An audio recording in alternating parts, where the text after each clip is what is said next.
Bonjour à toutes et à tous, c'est Emmanuel Correa. Dans cette vidéo, nous allons parler sélection dans Illustrator. On va voir comment sélectionner des objets et comment sélectionner leurs composants avec différents outils et différentes commandes.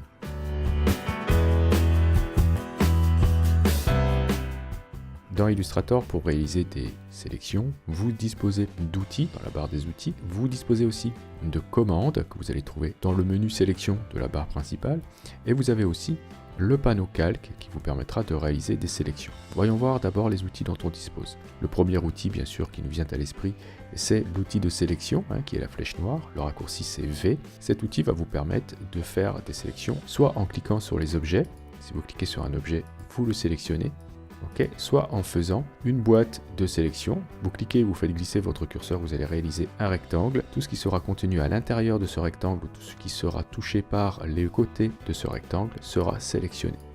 Vous pouvez aussi sélectionner plusieurs objets avec l'outil de sélection en appuyant sur la touche majuscule. Regardez, si je clique sur cet objet-là, si je souhaite en plus sélectionner l'étoile, j'appuie sur majuscule avec l'outil de sélection. Je clique ensuite sur l'étoile et les deux objets sont sélectionnés. Alors vous remarquerez quelque chose, lorsque vous sélectionnez un objet, vous avez plusieurs choses qui vont s'afficher. Alors je vais changer la couleur de celui-ci pour qu'on puisse bien le voir. Vous avez deux éléments qui apparaissent. Vous avez d'abord le contour du tracé qui s'affiche avec une couleur. Ce contour s'appelle donc le contour de sélection. Et on a aussi un cadre de sélection qui s'affiche et ce cadre va nous permettre de réaliser des transformations de notre objet. Ces deux éléments portent la couleur du calque. Vous voyez ici dans le panneau calque, si je ferme mon calque, on a une couleur bleue qui est ici. Donc ce calque porte la couleur bleue et tous les objets qui sont sélectionnés à l'intérieur auront le contour de sélection et le cadre de sélection qui porteront la couleur du calque. Ça, c'est des éléments visuels qui nous permettront de savoir que tel ou tel objet appartient à tel ou tel calque.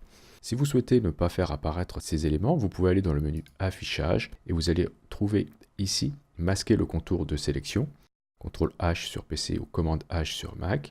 Et en dessous, masquer le cadre de sélection, majuscule plus CTRL plus P sur PC, ou majuscule plus commande plus P sur Mac. Ok, donc ici, moi je ne vais pas le faire, ça me permet d'identifier clairement les objets qui sont sélectionnés. Petite astuce, lorsque vous sélectionnez un objet, si vous souhaitez ne pas le sélectionner, vous pouvez cliquer à côté dans une zone où il n'y a pas d'objet et vous faites une désélection de l'ensemble. Ok, alors vous avez à côté un autre outil qui est très important, c'est l'outil de sélection directe, raccourci A.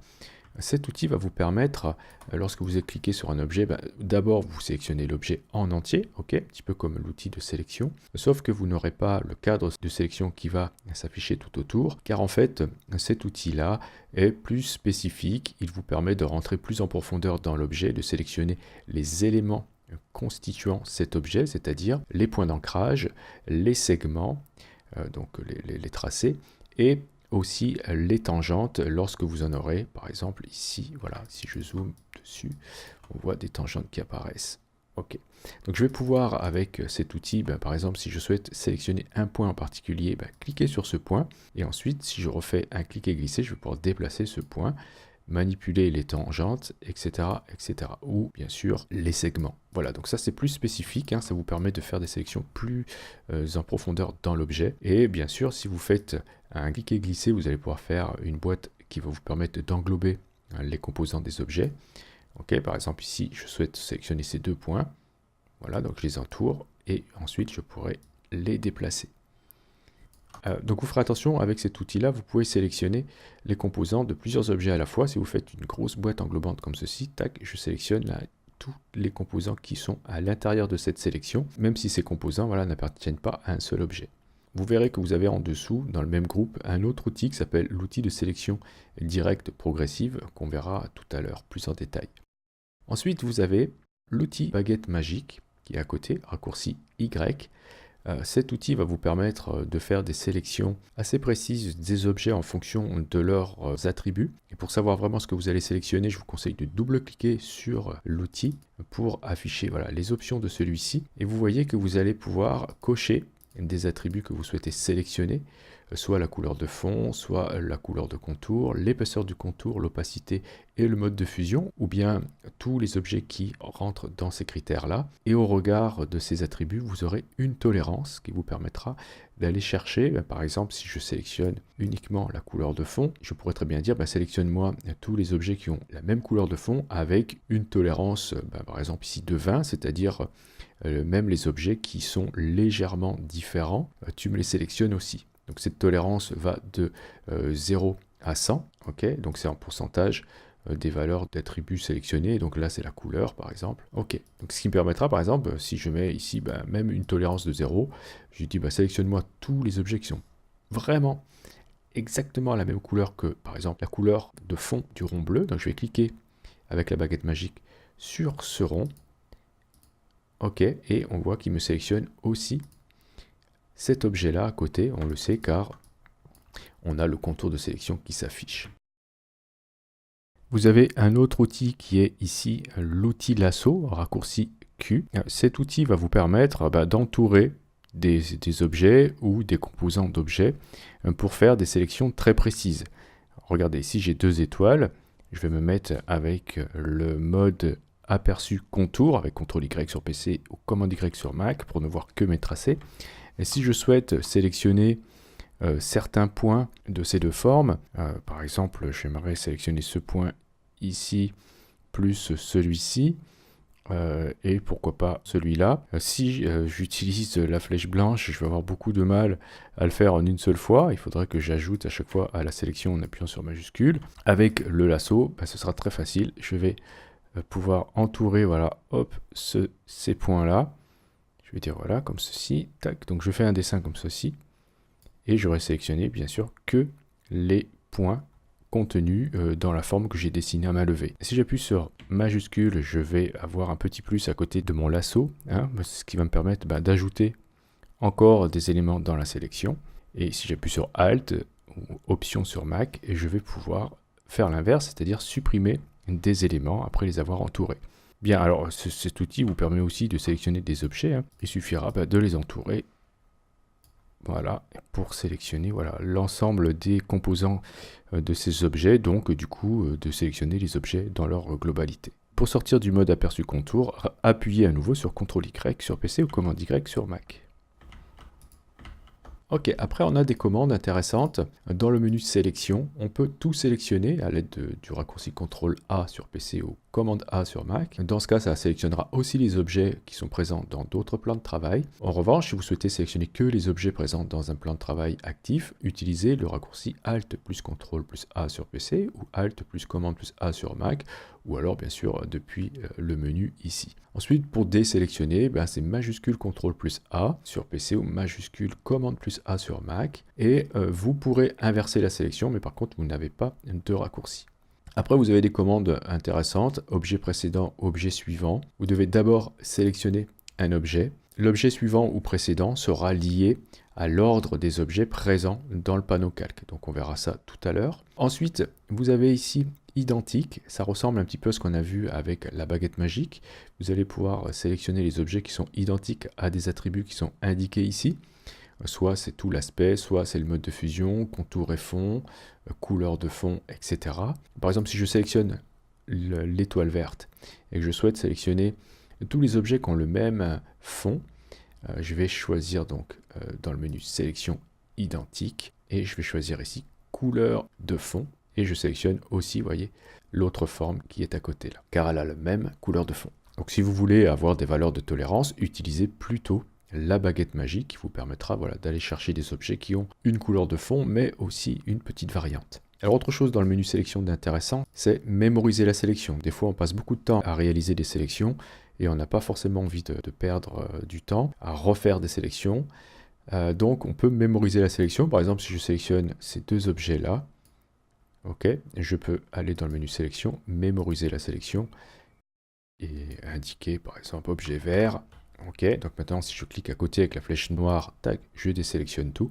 Et si j'ai besoin de retrouver cette sélection, je vais dans le menu sélection et je trouve ici les sélections sauvegardées. Voilà, il y aura une liste là si vous avez fait plusieurs sélections. Donc ici j'ai bien objet vert qui apparaît et je peux retrouver ma sélection. Très bien, alors qu'est-ce qui se passe lorsque vous avez des objets qui se chevauchent? Par exemple, si je mets l'étoile verte au-dessus de mon rond bleu, on va dire que le rond, on ne le voit plus, mais j'ai besoin quand même de le sélectionner. Je peux utiliser le raccourci CTRL lorsque j'ai la flèche noire. Si j'appuie sur CTRL, vous allez voir qu'automatiquement je vais passer avec la flèche blanche. Et inversement, hein, quand vous aurez la flèche blanche, si vous appuyez sur CTRL, vous passerez automatiquement avec la flèche noire. Donc ici, si j'appuie sur CTRL, peu importe à quelle flèche, que je clique sur un objet, vous voyez que l'icône va se voir ajouter un autre petit symbole, une espèce de chevron, qui m'indique que si je clique une deuxième fois, je vais sélectionner l'objet qui est en dessous. Donc ça, ce sera valable avec n'importe quelle flèche, la noire ou la blanche. Voilà.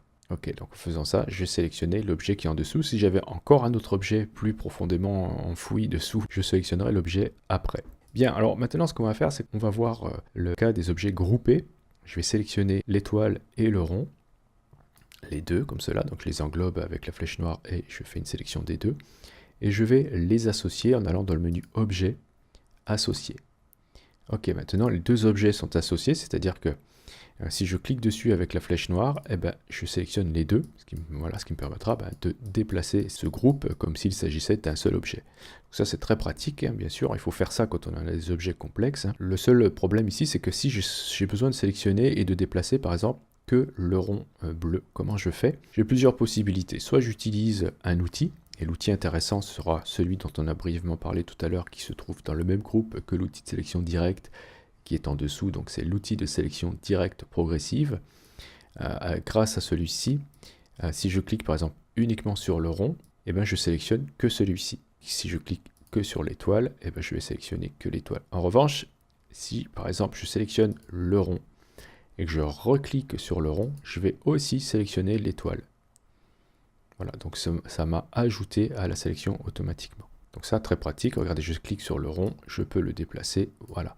Et ensuite, si je prends la flèche noire et que je clique sur l'ensemble, j'ai bien un groupe qui se déplace.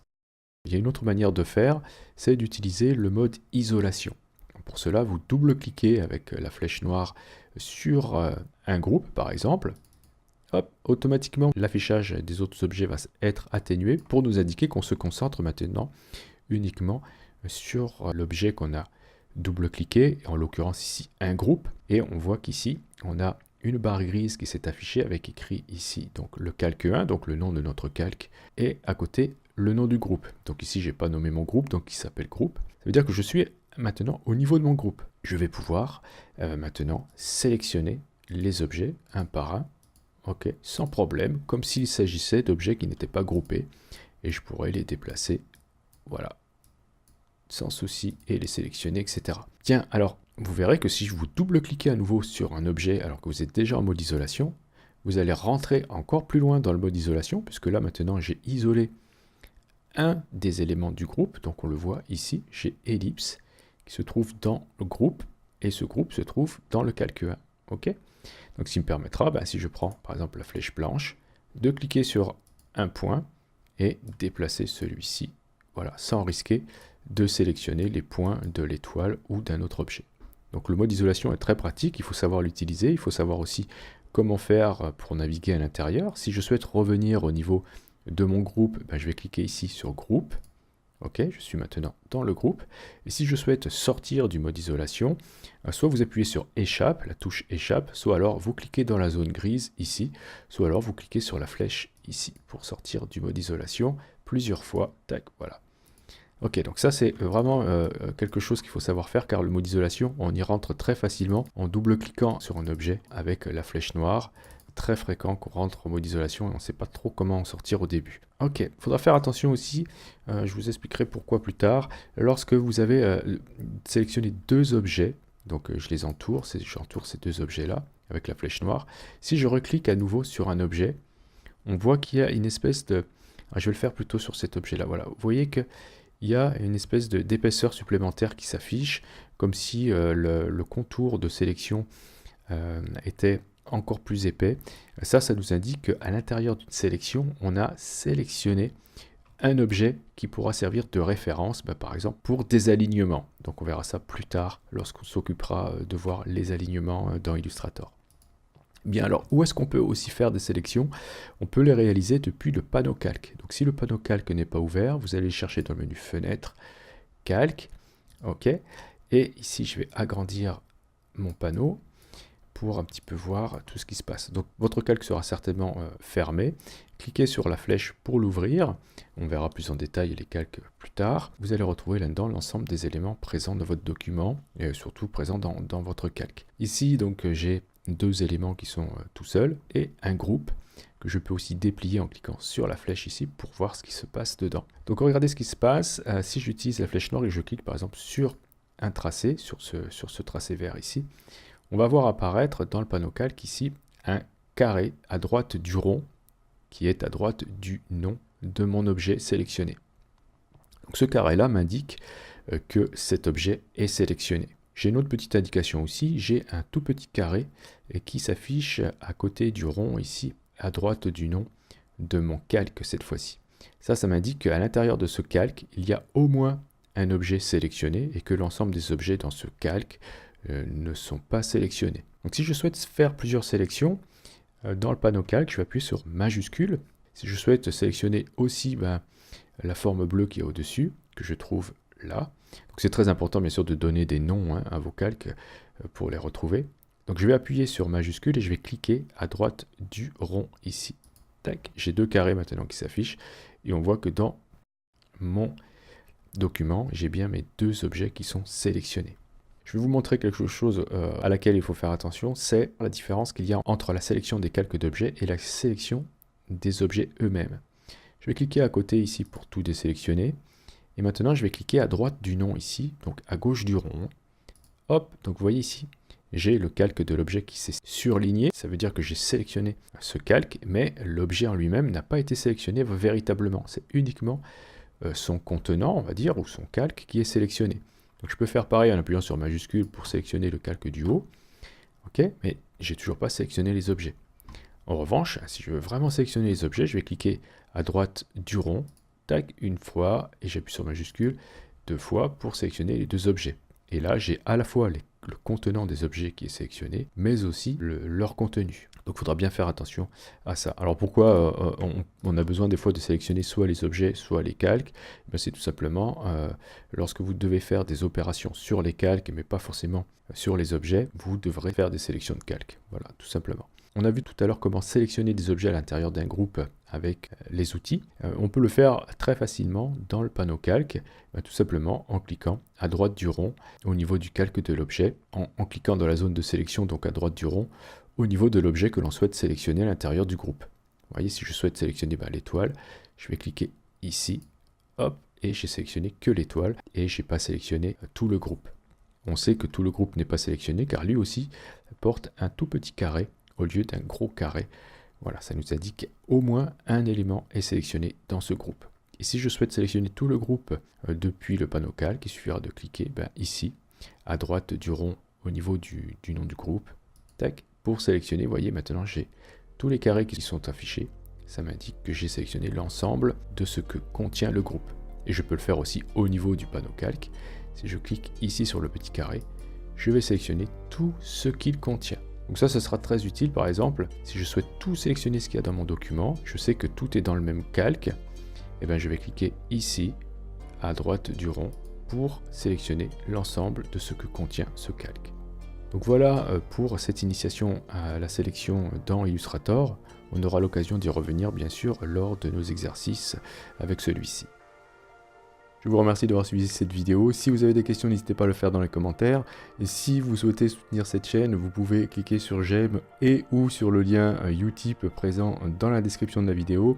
Si vous n'êtes pas encore abonné, cliquez sur abonnez-vous. N'oubliez pas la petite clochette pour être averti des prochains cours ou des prochains tutos. Et justement, on se dit à la prochaine pour un autre cours ou pour un autre tuto.